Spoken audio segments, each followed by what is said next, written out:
बिस्मिल्लाहिर्रहमानिर्रहीम। नाज़रीन अस्सलाम वालेकुम। मैं हूं आपका मेज़बान साबिर शाकिर। वफाकी दारुल हुकूमत इस्लामाबाद से एक इंतहाई अहम तरीन खबर।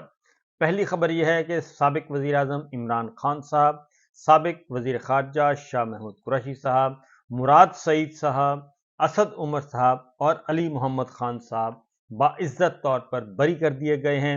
और ये तोड़ फोड़ का केस था इस्लामाबाद में दफ़ा 144 की खिलाफ वर्जी, और ये एक अहम तरीन डेवलपमेंट हुई है। जबकि दूसरी जानिब साइफर केस की समाअत मुकम्मल हो गई है। चीफ जस्टिस आमिर फारूक साहब और जस्टिस मियां गुल हसन औरंगजेब साहब ने समाअत मुकम्मल कर ली, लेकिन समाअत मुकम्मल करने से पहले जो रिमार्क्स आए हैं वो बहुत ही जानदार रिमार्क्स हैं। और जिसमें चीफ जस्टिस आमिर फारूक साहब ने ये कहा है कि यह कैसे मुमकिन है कि 342 का बयान आए और उसे कुछ देर के बाद ही 77 सफ़हात पर मुश्तमिल फैसला भी दे दिया जाए। ये कैसे हुआ, तो सुनिए।